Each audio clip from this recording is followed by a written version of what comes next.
Adrian Vance, CEO of Vance Innovations, lived by a single unwavering rule: logic over emotion. His world was one of polished steel, stark boardrooms, and algorithms that predicted market trends with chilling accuracy. Love? A variable he couldn't quantify, a distraction he wouldn't tolerate. Blind dates were, in his opinion, the height of absurdity, a desperate gamble for the romantically challenged. He'd built an empire from scratch, and he hadn't done it by leaving things to chance. His life was a fortress of his own design, and he was its sole, content occupant. Meanwhile, miles away, Holly Jansen was a whirlwind of creative chaos, an artist who saw the world in vibrant hues and endless possibilities. Her life was a beautiful, unpredictable tapestry. She believed in serendipity, in the magic of unexpected moments, and in the kind of love you read about in fairy tales. When her mischievous friends, buzzing with festive cheer, dared her to sign up for a premium blind dating service called Destiny's Door, she laughed and agreed. What was the harm? At worst, it would be a funny story. At best, well, who knew what magic Christmas could bring? She filled out her profile with whimsical honesty, dreaming of a man with a kind heart and a soul that danced.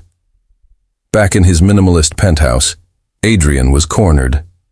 His meddling but well-meaning grandmother, a formidable matriarch who still saw him as the boy who needed a push, presented him with an ultimatum.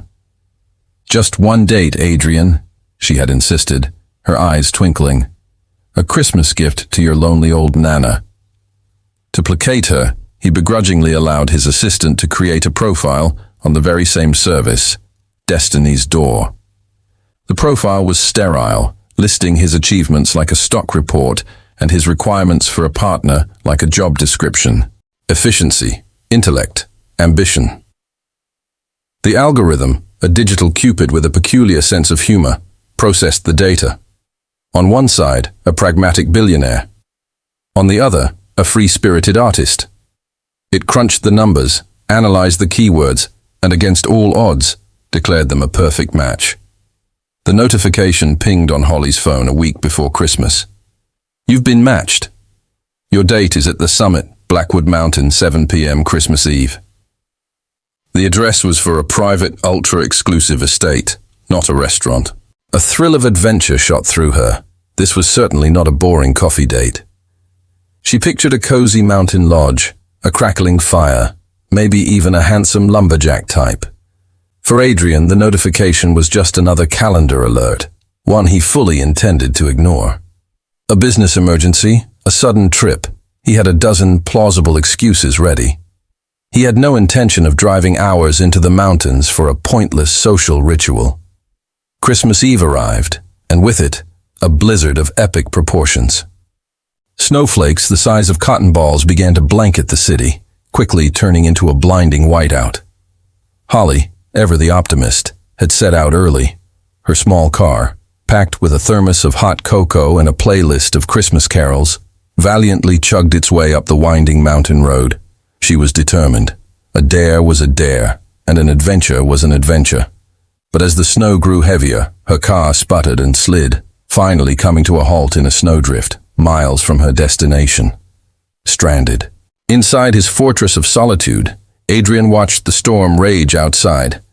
He'd successfully postponed his date, citing the impossible weather. He poured himself a glass of expensive whiskey, settling in for a quiet evening of blissful isolation. That's when his security system chimed. An alert from the main gate. A trespasser.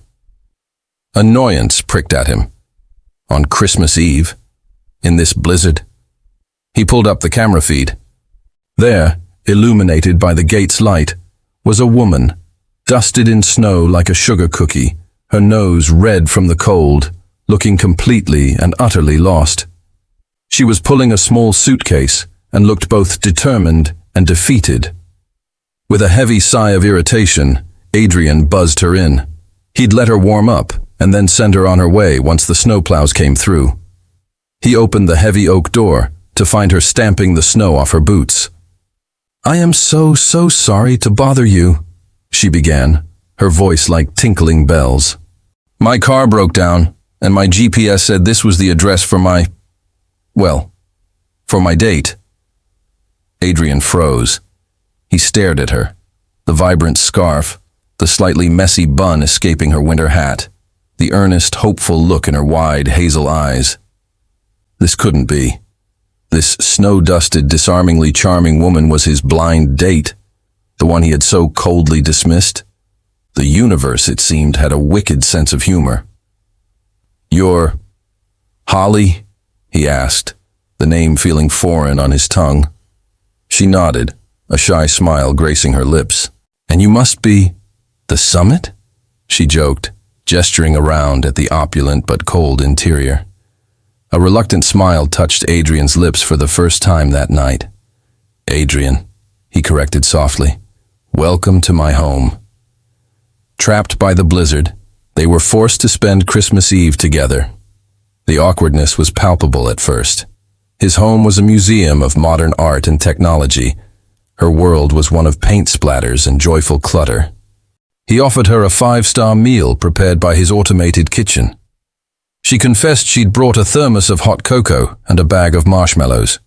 To his own surprise, Adrian found himself intrigued. He asked her about her art, and her face lit up as she described her passion, painting not just what she saw, but what she felt. He'd never met anyone who spoke with such unbridled joy. Holly, in turn, saw past the billionaire CEO. She saw the flicker of loneliness in his eyes, the rigid set of his shoulders. She wasn't intimidated by his wealth. She was curious about the man beneath it. She coaxed him into a game of checkers, mercilessly beating him 3 times in a row. She found his hidden collection of vintage sci-fi novels and geeked out with him over classic authors. She even convinced him to help her build a fire in his ridiculously modern, never-before-used fireplace. As they sat before the crackling flames, the silence between them was no longer awkward, but comfortable. Warm. Adrian found himself talking, truly talking, for the first time in years. He spoke of the pressure, the isolation, the feeling that he was just a collection of his achievements. Holly listened, not with pity, but with genuine empathy.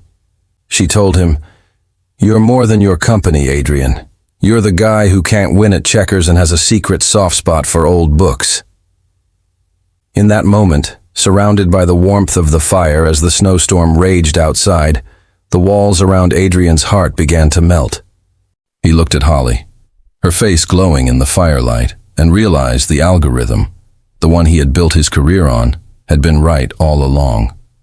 She was the variable he never knew he needed, the beautiful, chaotic piece of data that made his entire world make sense.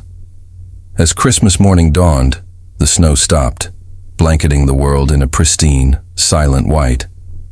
The power was still out, but the house was filled with a new kind of light. Looking out the window, Adrian saw not an inconvenience, but a beautiful, fresh start. He turned to Holly, who was sketching the snowy landscape in a small notebook. "The roads will be clear in a few hours," he said, a note of regret in his voice.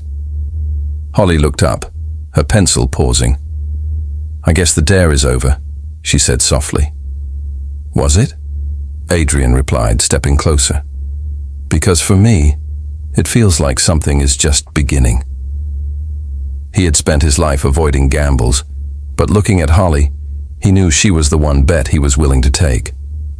This Christmas, a dare had brought a snowstorm to his door, but it had also brought him the greatest gift of all, a chance at a love he never thought he wanted, but now knew he couldn't live without. Thank you so much for watching our story unfold. If you enjoyed this Christmas tale, don't forget to hit that like button and subscribe for more heartwarming content. We'd love to have you as part of our community. Happy holidays.